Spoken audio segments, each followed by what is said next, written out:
Welcome to the Miners Coffee Podcast, the show where we'll bring you the best of coffee, entrepreneurship, success, and urban lifestyle. I'm Sarah, full-time coffee fanatic, former barista, and now your host. Together, we'll take a deep dive into what makes the Miners and other companies like it stand apart from the rest.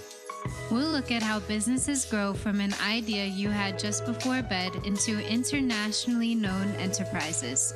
We'll interview the people who lead the charge and learn what makes them tick. And hopefully, by the end of it, you may be just so inspired to go out and create something from nothing yourself. Hey everyone, welcome back to Chats Over Coffee. I just wanted to say first, thank you so much for everyone who has tuned in so far. It's been a learning experience for me for sure, and so I appreciate you coming along for the ride. We already have 6 episodes out, and you may be wondering, when will we talk about coffee? Although the podcast focuses more on entrepreneurship and proactive living, we of course can't forget what brought us here. So today we have a very special guest. His name is Brodie Vissers. He is a filmmaker, fellow podcaster, coffee consultant, and a rep of Wakako Coffee Makers. Brodie will be joining us over Zoom as he is currently based in Barcelona. Welcome, Brodie. Thanks so much for joining us today. Thanks for inviting me. Yeah, it's great to be here. So after stalking you a bit, it seems like you are the coffee guy. Can you tell us a little bit about how it all started? Why coffee? And what exactly is a coffee consultant? Because I'm pretty sure I've never heard this term before. Well, I don't know if I would be the coffee guy, but I appreciate that. It's there's over the years since I got into coffee, I've seen quite a few people now kind of emerge and in terms of what you just mentioned, coffee consulting. And I think it looks differently for each one, especially since it's such a new maybe career path or sort of a new way to be involved in the coffee industry. I see the coffee industry itself as being fairly new, at least in terms of the specialty coffee, and that with it brings so many different types of creative and professional jobs and even roles for baristas. So yeah, to answer your question, what is a coffee consultant? So yeah, for me, it might look differently, but I got into maybe that, I would say that role back in 2016 after working as a barista for quite a short time actually, but I had been involved in coffee before that. So I felt, as a photographer and traveler, and we'll get into this maybe a little bit later, but I noticed that there was a little bit of a gap in terms of cafes or potential cafe owners who needed a little bit of help sourcing the equipment that they needed, advice on what type of coffee to use, especially if they were not extremely involved in coffee, but they wanted to open a cafe. So I kind of helped people along the process of opening a few cafes, both here in Barcelona, back in Toronto.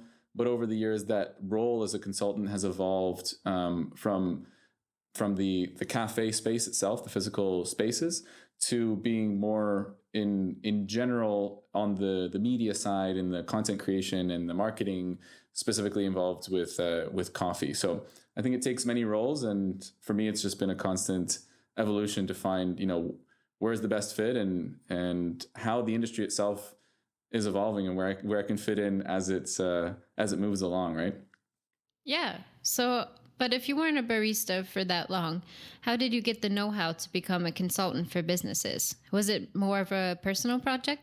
Yeah, so I guess for me, and I'm seeing this happen actually more and more now, where people are getting into coffee without being a barista first. I think it used to be a little bit the other way around, where maybe someone, maybe they drank coffee, they like coffee, and then they got a job as a barista, maybe even at Starbucks. And then through that got super interested in coffee and then decided I want to go work for a specialty coffee shop, and then got even more into coffee. And then that kind of branched out into their whatever other roles that they wanted to pursue. For me, it was a little bit the other way. I studied urban design. I loved travel. I loved photography, and I was a photographer for a few years before that. And so for me, my entry into coffee was first interest and just intrigue for so many different reasons. And then I started a blog called the Nomad Barista.com. And so that was my way to kind of share my coffee stories along my travels. And so I felt like I had experienced so many different things involving coffee, including, of course, making coffee at home, but also, asking a lot of questions, doing interviews with people in cafes around the world. So this is where, eventually I felt like, okay, I wasn't the coffee expert. I wasn't someone who had opened many coffee shops around the world, but I was someone who was a few steps ahead of someone who didn't really know anything about specialty coffee. So it was of course, it was a slow start, and I never claimed to know anything. Of course, up until this day, but it was a really cool way to give back and help the industry, especially at the sort of beginning stages. Yeah, I mean, I was also a barista just because I felt like I needed to try it at least one time in my life. I liked coffee, but I didn't know a ton about it. But I really needed a part-time job during school. So I applied to minors. And obviously, we are a specialty coffee shop. So at the beginning, we had a full week of training. And I learned so much during this week, and I really got hooked. I was watching so many YouTube videos, learning things like there were barista competitions and latte art competitions. It was like a whole new world had opened up to me, which I guess is pretty common when you take up a new hobby or interest. So it's really awesome. Your passion has driven your profession. With the rise of specialty coffee, I think people are becoming much more picky or discerning about their coffee. I know I am. So as interest grows, how do you see the industry evolving? What will the fourth or even the fifth wave look like, in your opinion? It's funny because we've sort of gotten used to this term third wave coffee. And in my view, it's almost an antiquated term in the sense that it was something that I think really helped set specialty coffee apart, especially in the beginning, and people got used to this word. Okay, third wave coffee. It means that you can walk into a cafe and get sort of a single origin, and it's going to taste, it's going to have certain flavor notes, and maybe they're going to have a pour over bar. I actually made a video once going through all 5 waves, or what I perceive as being 5 waves of coffee, and I definitely wasn't the first to come up with that. That concept or that realization. But, of course, there's Fifth Wave magazine, for example, that they're already talking about the business of coffee. And so for me, fourth wave, I mean, I could probably describe it a little bit, but fourth wave to me was much more focused on taking third wave to the next level in terms of service. So one of the things that probably if anyone's been involved in even just drinking good coffee for any number of years, you may remember the days where the snobby barista was one of the barriers or the passages that you had to go through in order to get your coffee. And so this, I think, has evolved. Yeah, I mean, this is kind of what defined the third wave, right? Like the exclusivity around it. Yeah, and I think it was kind of a little bit of the spice that we needed. Like I always take the good with the bad. I think there's always a yin and yang. And I think that in any new industry, there's this idea of exclusivity, which helps, I think, push it to the next level. And then once it starts to become more mainstream, then those people who always wanted to be exclusive, they might find another aspect of the subculture. You could call it a coffee subculture. But yeah, that was definitely part of the first steps. Was kind of like this exclusivity, maybe snobbishness. And then fourth wave was much more focused on how can we make this experience and the service better for people, more inviting. And then I would say like even fifth wave, more focused on like the business side. How can we scale up? How can we, make more, again, even just going back to making a positive impact along the supply chain. I think that's always kind of been there, but how could we do it in an even more impactful way if we can generate more revenue, if we can have more traceability, have more transparency? So yeah, there's many different factors there. So yeah, I mean, I feel like when I was doing my own research for a minor's blog post, I think I stopped maybe at the fourth wave. So I'm really surprised to hear you mention a fifth. But for me, it seems that for businesses to be successful, they should or have to mirror the values of society. So making specialty coffee more accessible to more people seems to be the defining characteristic of the coming waves. But with scaling up, I'm sure that technology will have to play a big role to make this possible. So do you have any thoughts or ideas about how tech will affect the industry? Yeah, I feel like over the past few years, there's been, especially in 2020, there was a huge uptick in, I think, exploring the potential new technologies. And, a lot of people talking about it. I think also with COVID, people being more trapped at home and kind of reimagining their whole coffee experience, as well as businesses, as well as, even one simple example is coffee roasters. It's hard to imagine now, but in 2019 and before that, there was actually much fewer coffee roasters with a functioning online shop with shipping and, a selection of different coffees, because it wasn't like their main focus. And then once 2020 hit, it became imperative. They had to go online. They had to sell bags of coffee. And that's what kept a lot of coffee roasters afloat. And so that's just one simple, it's not, it is technology, but it wasn't anything new. It wasn't anything specifically innovative, but it was innovative for the coffee industry at the time. And then in terms of other ideas, I think, there's always things that come and go, different things that I've seen. I remember back in, I think it was 2021 now, that like NFTs became extremely popular. There was like a big surge and it was a big trend for a while. It doesn't mean that it's gone away, but it was really like a big boom at the time. And I actually made some more research on how NFTs could be applicable to the coffee industry, not just in terms of like buying and selling artwork as investments, because that's maybe applicable to every industry, maybe not. But in terms of coffee, I felt like there was some applications or utilities that NFT technology could use in terms of creating some of those types of loyalty cards, or contributing to maybe subscriptions or sort of an insider club where people get specific discounts. And so there's always those types of things to be explored, of course, as well as any type of blockchain technology tracing back to the farm level. So I've seen so many of these different ideas. It'll be interesting to see which ones stick and which ones kind of quickly become obsolete by the next technology. So, it's moving so fast now, just like the coffee industry itself. So we'll have to see. Yeah, I mean, I was actually kind of surprised to hear about miners considering ways to automate the coffee experience. This kind of worries me because with automation, I think about that shitty vending machine coffee and definitely not specialty coffee. So do you think tech will poorly affect coffee quality or maybe even the barista? Yeah, so I think it's hard to have a conversation these days without bringing in AI in some form. And I know you didn't mention it, but I think it's one of those things that gives a nice parallel in terms of, when people are talking about AI now taking over jobs, in the same way that maybe even a few years ago, people were talking about, robots or automation taking over jobs.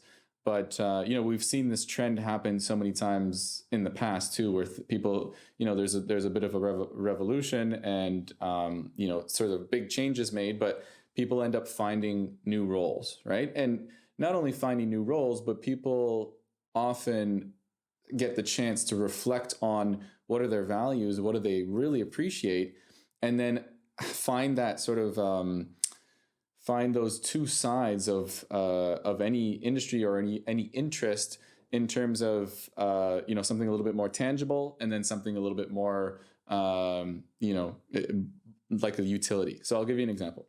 When we're not necessarily talking about AI, but let's talk about automation in the cafe environment. So just the other day, one of my bartender friends, he's an amazing cocktail bartender, really creative with like different types of drinks and works at some fancy hotels. And he was telling me that now they're even on, let's say on cruise ships, they're using these kind of robo arms that I'm sure many people listening may have seen even at some coffee conventions, coffee expos, these kind of robotic arms that can make coffees and lattes. So on cruise ships and probably some other places too, they're using these robo arms that actually take the bottles of alcohol from the roof. Somehow they're attached to the roof. They take them down and then they pour them in the shaker with the different ingredients, put some ice, shake it up, and then they've got the strainer on there and they can serve you your drink. So for me, it's like I'm looking at that and I'm thinking, okay, most bartenders are either scoffing at that or are afraid of that taking away their job. But at the same time, I think that serves a specific purpose, a purpose in which the majority of the audience or majority of the consumers who are taking advantage of that, they don't necessarily care whether you're a human barista, bartender, or a robot bartender. Whereas if you go to a nice cocktail bar that's maybe gotten in the 50 best bars, or it's a new cocktail bar with a really nice scenario, like setting and ingredients, different theme, people go there to have an interaction with the people behind the bar because we're humans after all, right? And so I think this is, and sometimes we go because we like to see the bartender do different experiments or different types of drinks or maybe even different tricks, depending on what you're into. But how does that translate to the coffee industry and baristas?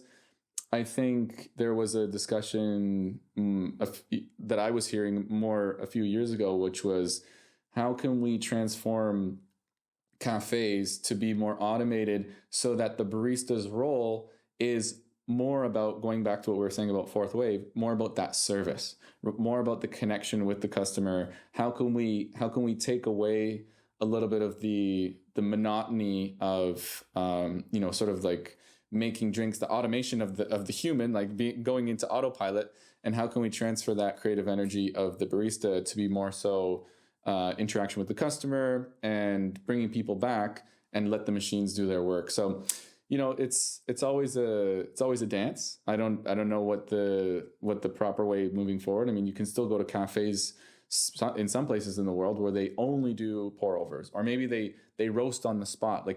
I'm even thinking of Ethiopian coffee and Ethiopian restaurants. The traditional, Ethiopian coffee ceremony is that they roast it. They roast the coffee for you. Like if you're having someone over to your house, they'll roast the coffee when you get there. And from what I've heard from some of my Ethiopian friends is if they don't roast it in front of you when you arrive, it's seen as rude because it means that the coffee it doesn't feel like it's personally for them and maybe, a little bit old. So there's different reasons why you want to bring into this like very artisan, very homemade aspect of coffee. And then I think there's also reasons for why you might want to automate it moving forward. Yeah, I mean, that makes total sense. I loved our Uber milk machine because it made perfect milk every single time.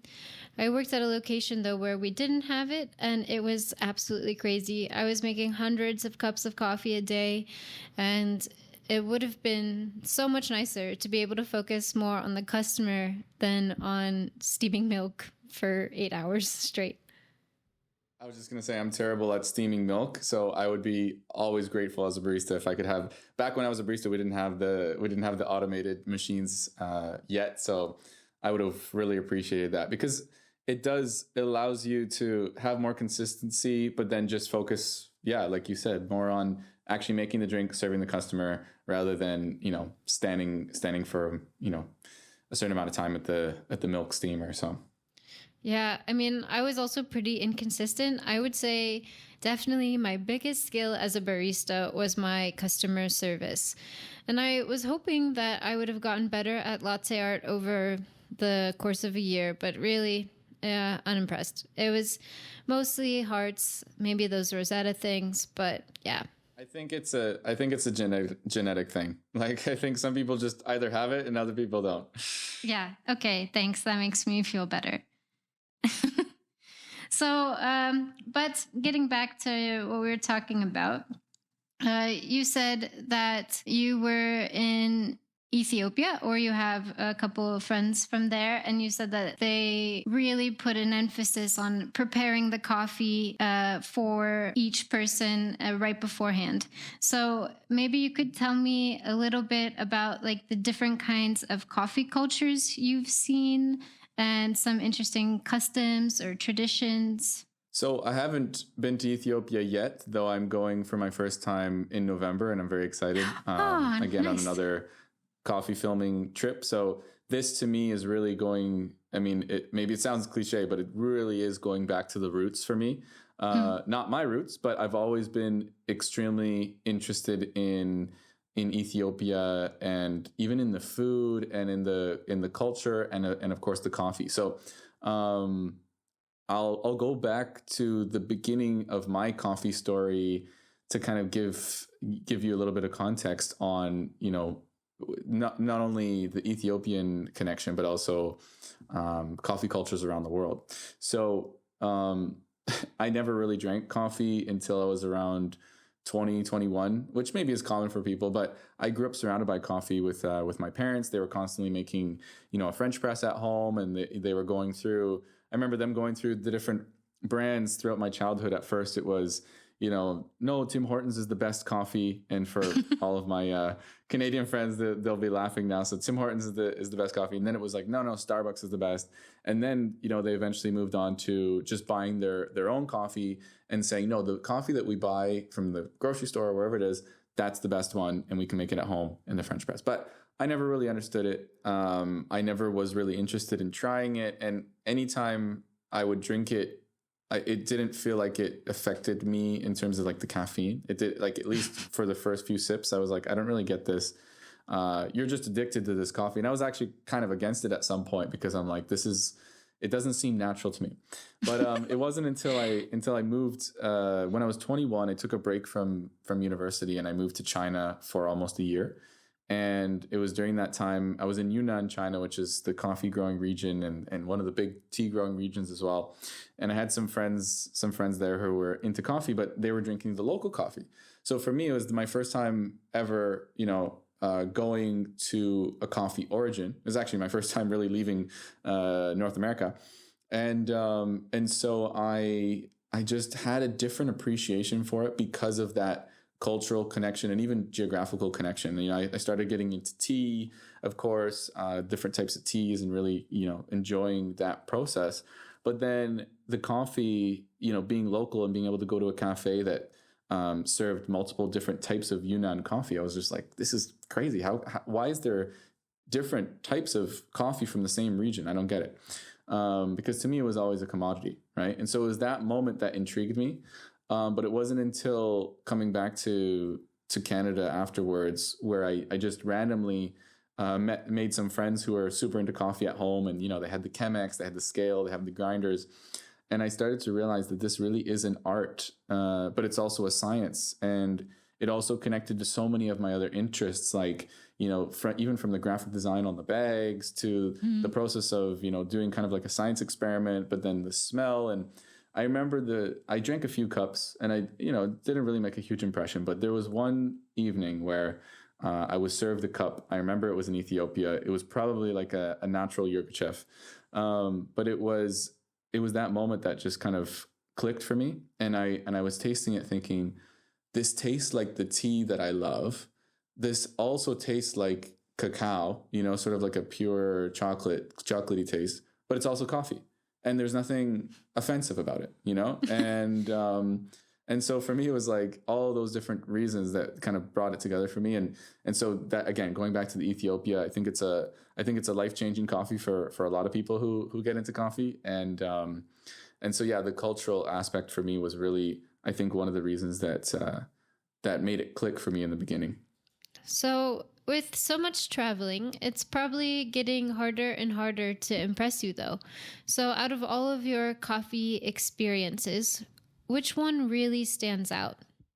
Yeah, that's a good point. That's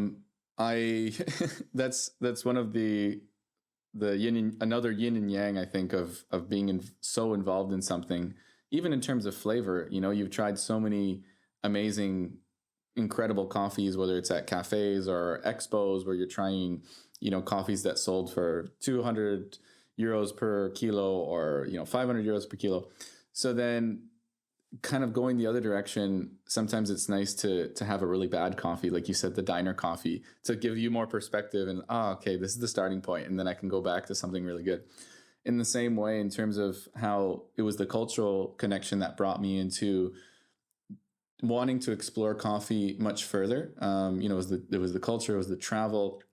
So again, going back to China, they have a very unique approach to making tea, which has evolved over thousands of years. I mean, tea's been around much longer than coffee, and they call it gong fu cha. And so it's basically like kung fu tea, but kung fu is not necessarily the martial art in this case, but it's more so the approach, the slow approach, the mindful approach to making tea and enjoying every moment of it. And they have a beautiful setup and everything. So for me, that was the sort of my introduction to the fact that you could have a ceremony around what we might see otherwise as a very daily drink. And so then throughout my travels, I would say some of the more notable countries for me in terms of coffee traditions would even be like Vietnam, with the cafe fin, the slow dripper, and of course the condensed milk or the egg coffee. Of course, we've got Japan. We can staying in the Asian sphere of things. Japan with the longer history of specialty coffee and the kisaten and like that very sort of dingy bar type coffee culture where they might be taking a very slow, methodical approach. And then even the fast approach of Italian coffee, and how that they have, that culture really reinvented the way that we approach fast coffee and espresso and having something literally express, and all the rules that come along with going into an Italian coffee bar. And I'm sure, some people listening may have heard of the rule, or maybe it's like the faux pas that a tourist will order a cappuccino in the afternoon, and it's like extremely looked down upon that you have to have the cappuccino in the morning. That's your breakfast, and the espresso is later in the day. It's sort of as a pick-me-up. But then when you analyze it further, you're thinking, it actually makes sense, because you want to have some milk in your stomach in the morning in order to take on the coffee, so that you don't get hit with such a maybe a caffeine high or such a shock, right? And then maybe you don't want to have so much milk after lunch, because for other dietary reasons. So it's interesting to kind of analyze the different cultures and where they come from. Even going back to what I find is interesting, the connection between Latin American approach to coffee, and they have the cloth drippers, oftentimes the colador or the colander, and so you would use a cloth sock dripper to put the coffee in, and you just pour the hot water over top. You get your coffee in the cup, or in a big jug, and how that influenced quite possibly the Japanese approach to drinking coffee, because they also use a cloth dripper, right? But there was this exchange between Brazil and Japan many years ago, where Japanese people were coming over to work the coffee fields, and then of course Brazilian people were going over to Japan at some point. And so it's interesting how they've kind of different cultures have influenced each other when it comes to coffee, their approach to coffee. So yeah, and it's really nice to appreciate all of these different approaches and cultures behind coffee, because I think when I really started getting into more of like the filter coffees and the specialty coffee, I know a lot of fellow baristas who would just absolutely shit on Italian coffee. It's burnt, it's bad, and why would you even have that? And then I have a lot of friends that don't enjoy miners because that's not the kind of coffee we do. And it's nice to know that there isn't like a right and wrong or a good and a bad, but just different, and that they've all kind of influenced each other, like you said.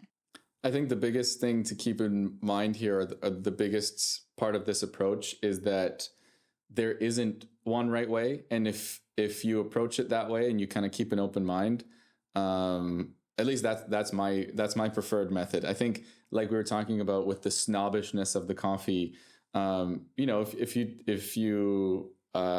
go to Italy, there's many people there who might say, no, this is the right way to do coffee, and you must do it like this, and you must do it like that. Not everyone, but it's interesting to see how Italy, and I think most Italians who work in specialty coffee will be quick to admit this, that the country is not as quick to take on sort of the newer waves of coffee, because they are so rooted in their tradition. They're very very strong traditions regarding food and drink. And so, there's that side of it. But then, of course, like you just mentioned, there's also the specialty coffee side saying, no, that's the wrong way to drink it. And I think that if you keep an open mind and you just recognize, there's different ways to do it, they all have their own benefits. Everyone has their own taste. And if you keep an open mind, you can enjoy both of them in different ways, and I think that's the joy of coffee, right? Definitely. Like, I remember going to the Biennale in Venice, and I was desperately looking for any specialty coffee shop at all. And maybe there was like 2 that I found, but I definitely enjoy the taste more of these lighter roasts. But I do appreciate the culture that surrounded this like €1 espresso. Like, no matter where you could get or where you went, you could get an espresso for cheap, and to have it after like a dessert or after dinner, I really enjoyed that. Maybe not as much the flavor, but the tradition and culture around it was super cool. I think they've perfected it, honestly. Like, in my opinion, the Italian style espresso is not my go-to every day, but on average in Italy, if you get an espresso at anywhere, I think on average it's much better than the average coffee in other countries. And I can at least speak to Spain, and not to. I live here. I've lived here for many years, so it's not to look down on their method of making coffee, but they have kind of basically borrowed what Italy did, and they've made their own way about it. The problem is that oftentimes here they won't make it in the same way, and they're not as picky about the water, and they're not as picky about the ratios and things like that. And so you're getting a slightly, in my opinion, slightly worse version than what you could be getting if you're getting the authentic Italian way of making coffee. But of course, this varies greatly depending on where you go and who you talk to. But I think in general, it's very good if that's the style that you're choosing to appreciate in that moment. That's such a nice way to put it. And I saw that you had also, I don't know if it was recently, but you had gone to Portugal. Last year. Maybe you can tell. Last year, yeah, okay. Because I also went last year. I was in Porto. I think this trip to Porto kind of coincided with me being really interested in seeing different roasteries and cafes. And in Porto, I found a couple that I liked, but I still didn't think it was maybe as saturated as it is here in Prague. I think the coffee scene in Prague is actually incredible. And so I was a little maybe disappointed when I was in Porto, but it's also quite small and I wasn't there for so long. So maybe you can shed some light on the coffee scene there.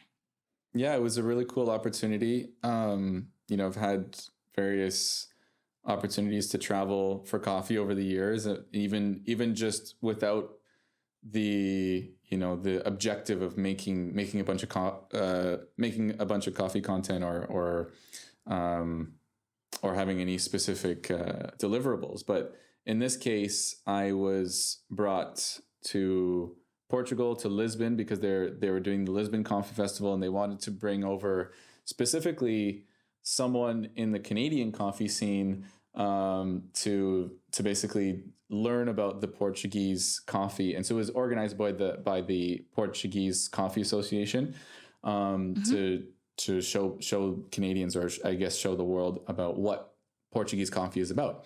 Ironically, I was living in Barcelona, but I happened to be visiting Canada at the time when I got the email. So anyways, flew back to Portugal, went to the Lisbon Coffee Festival, and they gave me this really nice tour around Lisbon of the most historic cafes in the city. So it had nothing to do with sort of like this new wave of coffee, specialty coffee, but it had to do with the history of coffee there. I went to cafes that were, hundreds, over 100 years old. And so that was really interesting, and got to get to know some of the bigger brands there. But on my own, I actually went up to the north of Portugal as well to visit Porto, because I had always wanted to see it. Beautiful city, of course, but yeah, there's much fewer cafes there than at least what I'm used to in Barcelona, but it's also a smaller city, and I think it hasn't quite gotten to the level of coffee development there yet. But I think from what I saw, it was really cool to see the different types of cafes, and and be able to, again, I think what's the most interesting for me is this connection between the traditions and the new specialty coffee wave.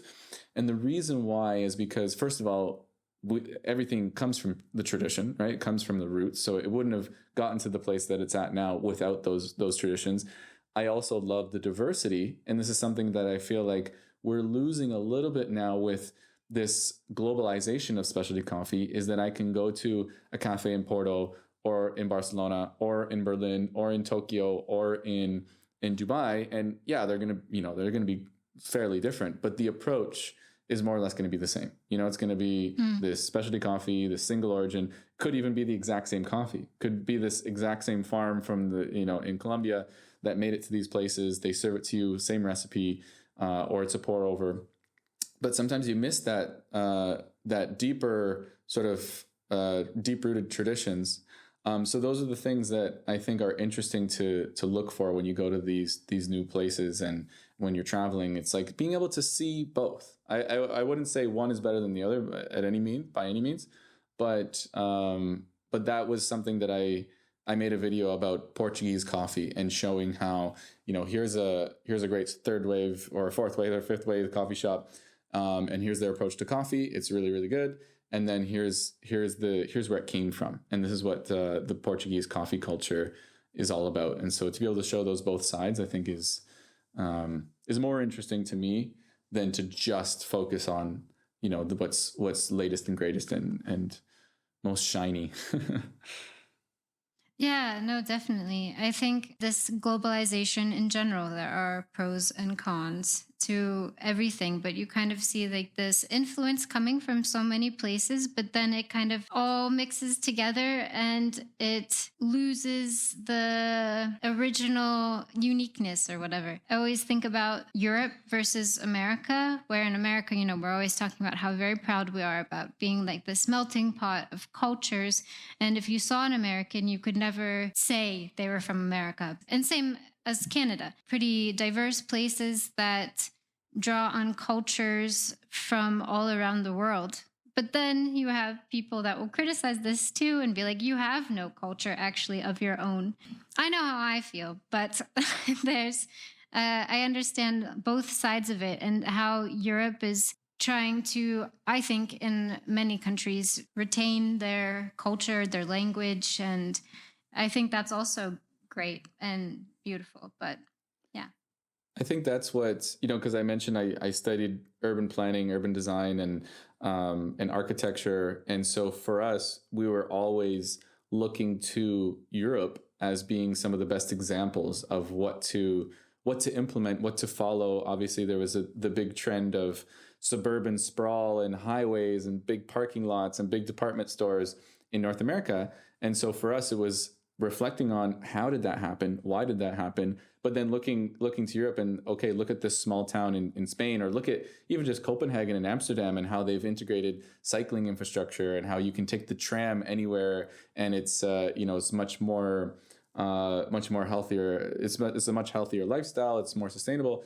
And so I think it's always a give and take. I know as well, coming from Canada, I think this is one of the reasons why I was so inspired to travel even from such an early age, was because I grew up in an environment that was both monocultural, but also like maybe you could also say devoid of culture, is referencing kind of what you mentioned earlier, but also very multicultural. Especially coming from Toronto, we're known as one of the most multicultural cities in the world, because so many different people from around the world have chosen to come and live there and associate as not only their culture, but also as Canadian.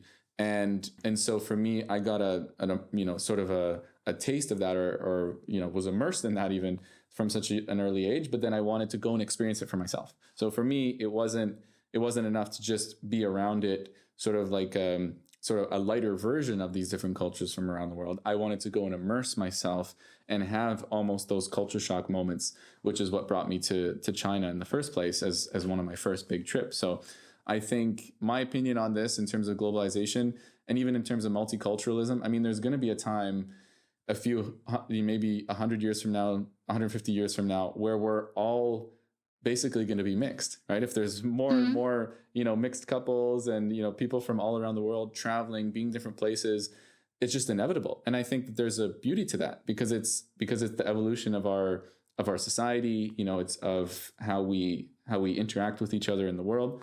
But then it's like, then comes the question, how and to what extent do we work on preserving the cultures that have formed through their own micro evolutions over, a much longer time period? And so, definitely don't have the answer, but it is something that I like to think about and, how it relates to coffee too. Like, how can we preserve the old traditions of coffee that have formed through necessity oftentimes, or through, just availability, cultural, influence, while we also have this mixing and this evolution and this sort of the frontiers and the innovation in terms of specialty coffee. So yeah, I don't have the answer, but it's interesting to explore.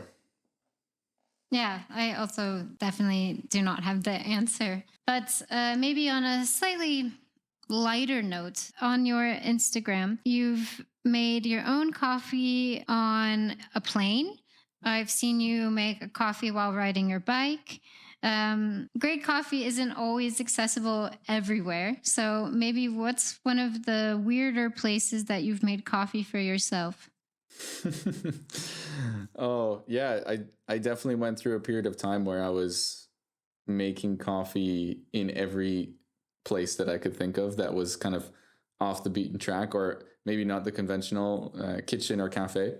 And I still do. And I love doing it. I think the important thing to note about that is sometimes it's for, necessity, or we could say necessity in quotes, like that you just want a coffee.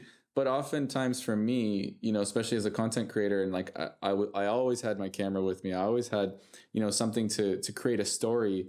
For me is much more just for the fun of it, right? So for me, it was like, how can I tell the story of doing something sometimes so ridiculous, but it might resonate with some people, and it might just create an interesting image, or an interesting mental image in terms of like, why are you doing coffee there? So to answer your question, I think one of the most memorable moments for me, I still always reflect back on this moment. I was traveling around in 2016. This is just after I started the Nomad Barista project, and I was in after bouncing around a little bit, few countries. I was in Indonesia, and I was on the east. It was called East Java, so just before you get to Bali, but west of Bali. And there was a sort of a mountain volcano crater called Kawah Ijen. And the reason why we were there, I was working with a friend of mine who wanted to shoot a mini documentary on the miners. Again, coming back to, I just put this two together. So the miners are in the crater, basically mining sulfur, because there's a sulfur mine there. And so what happens is, what's the tourist attraction is that if you go at night, you can see the flame coming out of this mine in the crater of the sulfuric flame, and it's very vibrant blue. So the trend is to go there to start your hike around midnight or 12:30, and it's all in the dark. So you need there's a bunch of people hiking up this mountain. It takes about 2.5 or 3 hours to hike up this mountain alongside the miners that are going up.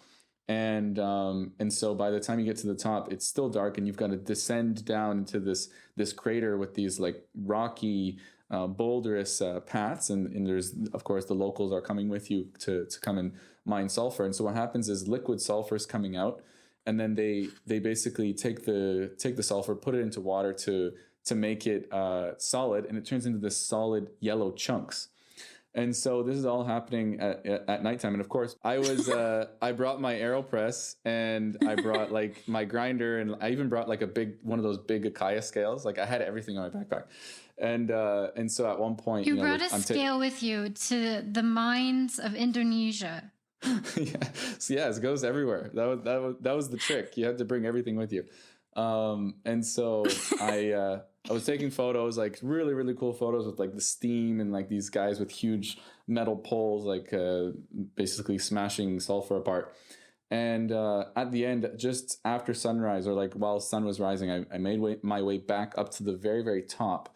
We're at the top of the crater, and then I hiked a little bit further up. There's this really nice cliff overlooking inside the crater, and then there was this sulfuric lake inside the crater as well. And so I'm like, I'm gonna make a coffee here. And so I had some hot water still from the hotel that was like boiled back at where we were staying. So it was in the thermos or whatever for like a few hours now. So probably below optimal brewing temperature, but ground up my thing, had my AeroPress, poured it in. I mean, you do your best in the mines of Indonesia, yeah. So it was one of the best coffees that I had in my entire life, and probably a lot of that's placebo. But it was just like the flavor itself. It was like such an amazing, intense flavor, which I think goes to show that like anything's possible.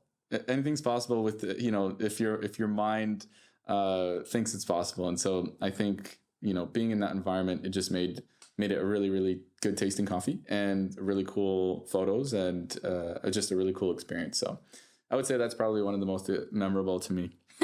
I think that's the most memorable for me. I am definitely going to remember that story forever.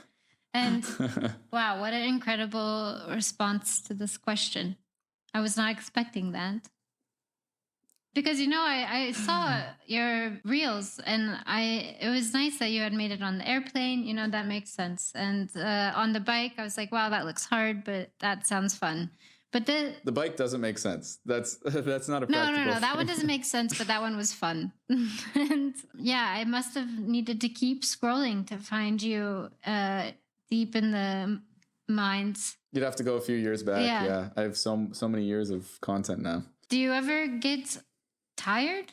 I mean, like, it seems like you are going to a new place all the time. And I mean, content creation, but also it being like your job, your passion, like it just seems it could be overwhelming at times. Are you ever overwhelmed, or you're enjoying it?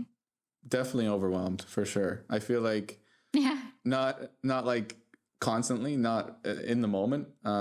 Right now, I really appreciate having these types of conversations and bringing everything together and being able to look back and say, okay, look, these are the things that I've done. Like, I think reflection often helps, but there's definitely been some periods in the last, there's always periods of time where you're thinking, am I really doing the right thing? Am I really going anywhere? Am I progressing?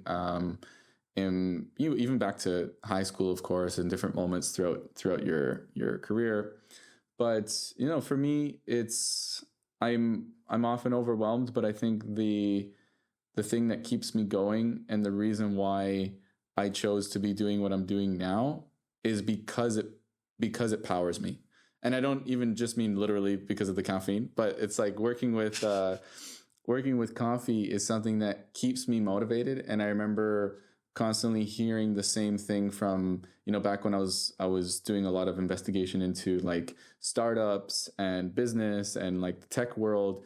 And the thing that I kept hearing over and over was, don't start a business or don't start a project just because you think it will be a good way to either make money or make you famous or just be extremely successful. Because the reality is that majority of any projects, in order for them to be successful, you need to really put in the time. You need to really just keep pushing through, and it's not going to happen necessarily the first week, month, few years. Contrary to what you might see on Instagram with all these people, starting businesses yesterday and making $10,000 a month. You got to put in the long haul, the long grind, and if you're going to do it in something that you just think is going to make you money, but you don't actually like that much, then you have to ask yourself, is the pursuit of making the money enough of a passion for you, because that may as well be the case, for financial advisors or, hedge fund managers or stock investors, for them, it's the process of potentially making money that keeps them, excited. But for other people, money is important. It's an important byproduct, but there has to have something a little bit deeper. And so for me, that's why I've stayed with coffee, even though I could have, pursued other filmmaking projects or been, a photographer with a studio or video editing. For me, it always came back to, how can I do this, but within coffee, because of what I believe coffee offers to me and to the world? And what are the stories that I can tell that are related to coffee, or even just broadly speaking, that are related to other people's passions and how they kind of relate back to coffee? So that's just always been sort of a central North Star for me. And that helps me to stay motivated, because if I get a project and it's like, you get to go to Turkey next month because the company wants you to tell their story of the traditions of Turkish coffee, and they want to hear it through your voice. To me, reflecting on that, it makes it all feel worth it, even throughout the low times when you're thinking, look at all these, especially for me as a content creator, you're always immersed around the influencer world, right? You're immersed around the social media world, and which can be a world of comparison. It can be a world of, trying to achieve something constantly that is constantly changing and comparing yourself to other people. And so taking a step back and having sort of like that central thread, I think makes it, at least for me, it makes it more sustainable. So. Yeah, I can definitely understand how you would need to have some passion in it to want to keep going. But I can also see the passion making it more stressful because you care more, because it is something that you enjoy and like.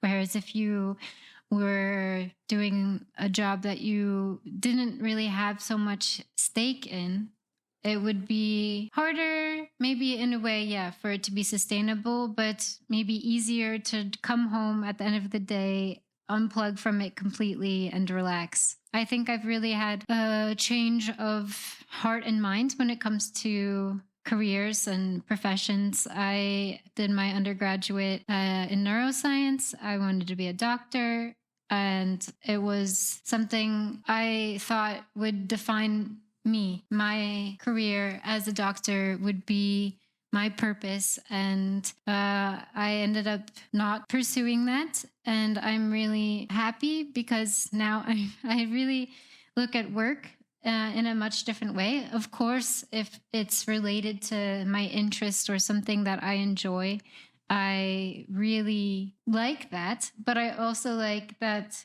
I can go home at the end of the day and work isn't this all-encompassing thing that I'm not able to escape from. And I like that I have a job that can give me the resources I need to do other things I enjoy, like hobbies or traveling or whatever. But I think, again, it's two different schools of thought, not good or bad, right and wrong, but maybe just pros and cons to both.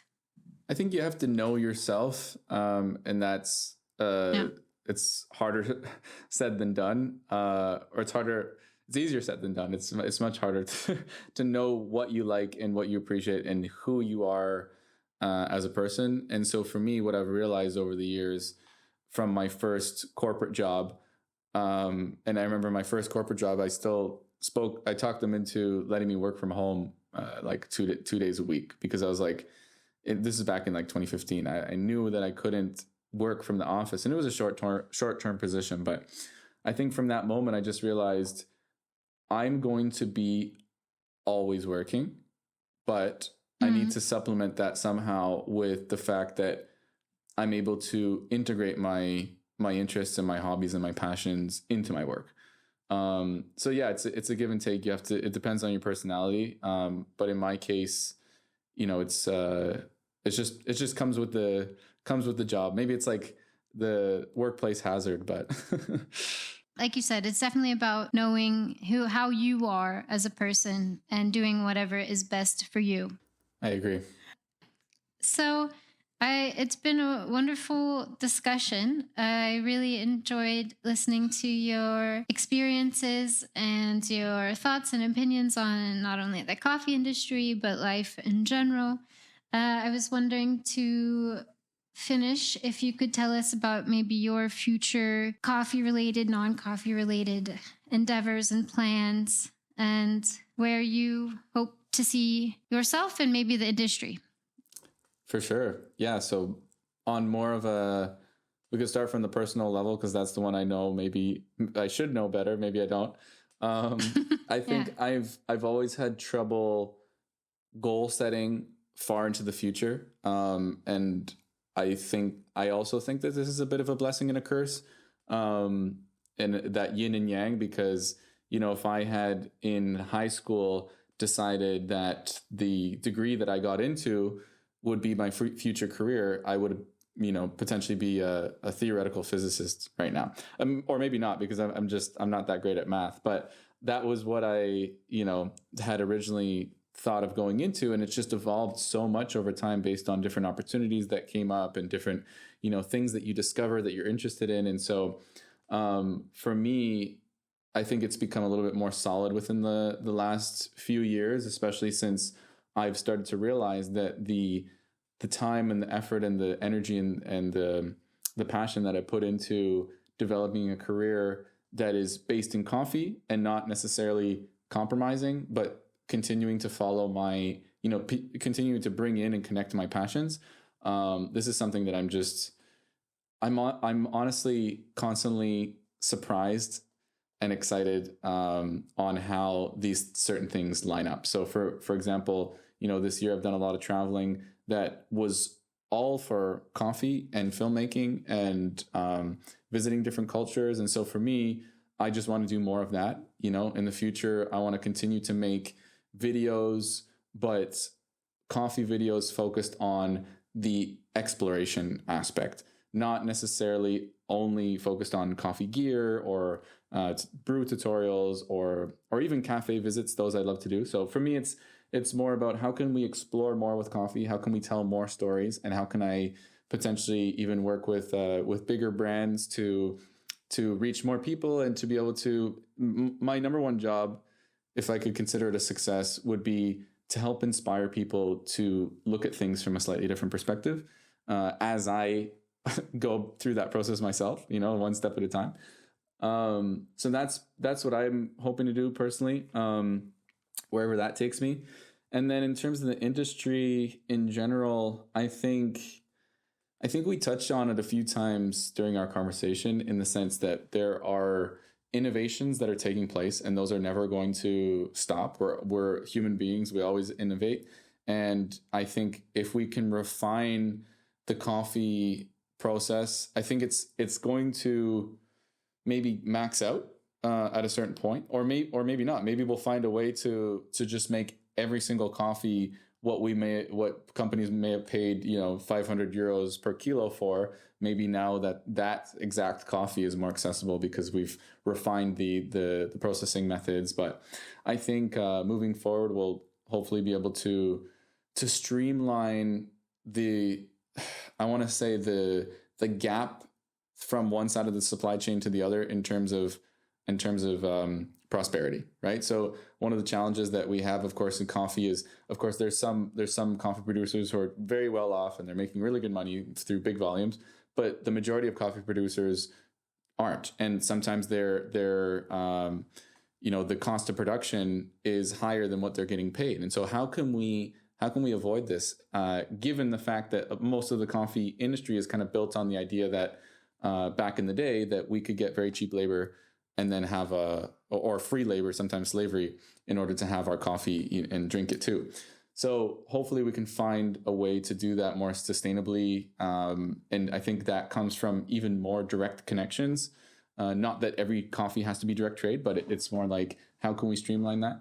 And then in terms of like technology, maybe there's a way to to basically use technology to do better grading of coffee at the farm level, maybe even technology to do more consistent extraction. So that just increases the quality, allows it to reach more people for, affordable price where everyone's getting compensated. And at the same time, taking a look back, reflecting on what are the cultures and the traditions that got us here, and how can we embrace them from a new way? How can we embrace them as a fusion of all this innovation and this high quality? I don't think there's necessarily any reason to hold on to old, crappy, defective coffee. There's not really much reason to hold on to that. But some of the cultures and traditions of, maybe brewing with a Turkish jezve, or, doing the roasting on the spot as an Ethiopian, there's something so beautiful and nostalgic and, humanistic there that we can explore more, I think. Maybe some of it has to do with also evolving, some of the evolving varieties and from a biological level, so how can maybe we're going to start growing coffee in new climatic conditions, how about growing coffee in Spain or in Czechia? So only time will tell. Well, I would like you to have maybe some personal time for yourself today so we can wrap up. But I have just a couple this or that questions, not many at all, and they should be not so hard. So are you ready? Yes. Okay. So filter or espresso? Filter. African or South American coffees? African. Making films or making coffee? Well, making coffee is easier. Making films is maybe more involved, but I would say probably making a film. Okay. Morning or night coffee? Morning coffee. V60 or AeroPress? V60. Toronto or Barcelona? Barcelona. Yeah, great. That's all. Not too difficult. No. But again, thank you so much. It was really an interesting conversation. And thank you for dealing with the over Zoom stuff. This is my first podcast over Zoom, and now I remember why I didn't like video calling so much during the pandemic, because I don't know, it's just a different energy. And also the lag, I can't tell if you're going to say something, so I do apologize if I interrupted or, But again, thank you so much, and I hope you have a great evening and a great trip coming up. Thank you. Yeah, no, it was great to come on, and I always enjoy learning different things from having conversations. So even with the Zoom connection, I think it was nice to hear some of the perspectives that you shared. So really appreciate it. Thanks for having me. Hopefully I can drop by the Miners when I come to Prague next. Yeah, please do. Thanks for tuning in to the Miners Coffee Podcast. If you enjoyed today's episode, please subscribe wherever you get your podcasts, and join us next time as we talk coffee, entrepreneurship, success, and urban lifestyle.